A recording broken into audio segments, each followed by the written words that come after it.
क्या आपके भी मिर्च, टमाटर, बैंगन या फलों के पौधों से फूल अचानक टूटकर नीचे गिर रहे हैं? क्या लाख कोशिशों के बाद भी फूलों से फल नहीं बन पा रहे? घबराइए मत, आप अकेले नहीं हैं। ये एक ऐसी समस्या है जिससे देश का हर दूसरा किसान परेशान रहता है। आज के इस वीडियो में हम बिल्कुल शुरुआत से समझेंगे कि आखिर पौधे अपने फूल क्यों गिराते हैं और आप सही समय पर इन्हें कैसे बचा सकते हैं। किसान भाइयों, सबसे पहले यह समझिए कि फूल गिरना पौधे की एक बीमारी नहीं है, बल्कि यह पौधे का एक तनाव, स्ट्रेस है। जब पौधा परेशान होता है, तो वह सबसे पहले अपने फूल गिरा देता है। तो चलिए सबसे पहले बात करते हैं उस अदृश्य कारण की जो पौधे के अंदर ही अंदर काम करता है, जिसे हम हार्मोनल असंतुलन या हार्मोनल इम्बैलेंस कहते हैं। इंसानों की तरह पौधों में भी अंदरूनी बदलावों को कंट्रोल करने के लिए हार्मोन्स होते हैं, जिनमें ऑक्सिन सबसे मुख्य है। जब पौधे को सही पोषण और सही वातावरण मिलता है, तो ऑक्सिन हार्मोन फूलों के डंठल को पौधे से मजबूती से जोड़कर रखता है। लेकिन जैसे ही पौधे पर कोई बाहरी दबाव आता है, वैसे ही पौधे के अंदर एब्सिसिक एसिड और एथिलीन नाम के तनाव पैदा करने वाले हार्मोन्स तेजी से बढ़ने लगते हैं।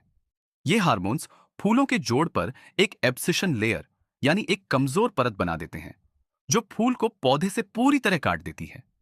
और नतीजा ये होता है कि हरा भरा दिखने वाला फूल भी अचानक टूटकर जमीन पर आ गिरता है। अब इस हार्मोनल असंतुलन के पीछे जो सबसे बड़ी वजह है, वो है पोषक तत्वों की कमी या उनका असंतुलन, जिसे वैज्ञानिक भाषा में न्यूट्रिएंट एंटागोनिज्म कहा जाता है। कई बार किसान भाई फसल को तेजी से बढ़ाने के चक्कर में शुरुआती दिनों में बहुत ज्यादा यूरिया या नाइट्रोजन वाली खादें डाल देते हैं।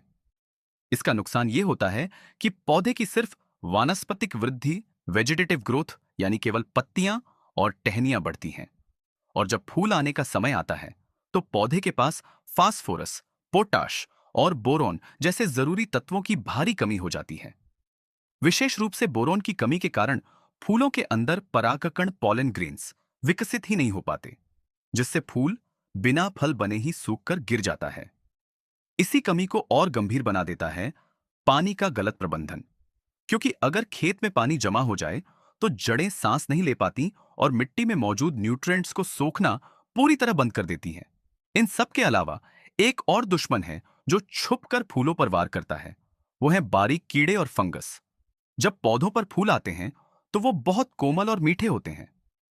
इसी समय थ्रिप्स मकड़ियां फूलों के डंठल पर बैठ जाती हैं और उनका सारा रस चूस लेती हैं। रस खिंच जाने की वजह से वो डंठल अंदर से खोखला और कमजोर हो जाता है, जिससे जरा सी हवा चलने पर भी फूल टूटकर गिर जाता है। इसके साथ ही अगर हवा में नमी ज्यादा हो, तो फूलों के जोड़ों पर फंगस लग जाती है, जिससे फूल सड़कर नीचे गिर जाते हैं। वजह जानने के बाद अब आते हैं इसके सबसे आसान और सटीक समाधान पर। इसके लिए आपको अपनी फसल में 3 जरूरी काम करने होंगे। पहला काम, जैसे ही पौधों पर छोटी छोटी कलियां दिखने लगें, खेत में पानी उतना ही दें जिससे सिर्फ हल्की नमी बनी रहे, पानी को जमा मत होने दें। दूसरा काम, फूल आने के समय यूरिया का छिड़काव बंद कर दें। इसकी जगह आपको एनपीके खाद का इस्तेमाल करना है, जो फूलों को भरपूर फास्फोरस और पोटाश देगा। और तीसरा सबसे जरूरी उपाय है बोरॉन का स्प्रे। ये फूलों को अंदर से मजबूती देगा और परागण की क्रिया को बेहतर बनाएगा। तो किसान भाइयों, खेती सिर्फ मेहनत का नहीं, बल्कि सही समय पर सही समझदारी दिखाने का नाम है। अगर आप भी अपने खेतों में जाकर इन छोटी छोटी लेकिन जरूरी बातों का ध्यान रखेंगे, तो आपकी फसल का एक भी फूल जमीन पर नहीं गिरेगा। हर एक फूल से शानदार और भारी फल बनेगा, जिससे आपकी पैदावार बढ़ेगी और मुनाफा दोगुना होगा। अगर आपको आज की यह आसान और जरूरी जानकारी पसंद आई हो, तो वीडियो को कर दीजिए लाइक, इसे अपने साथी किसान भाइयों के साथ शेयर करें और हमारे चैनल को सब्सक्राइब करना ना भूलें। मिलेंगे अगले वीडियो में एक नई जानकारी के साथ।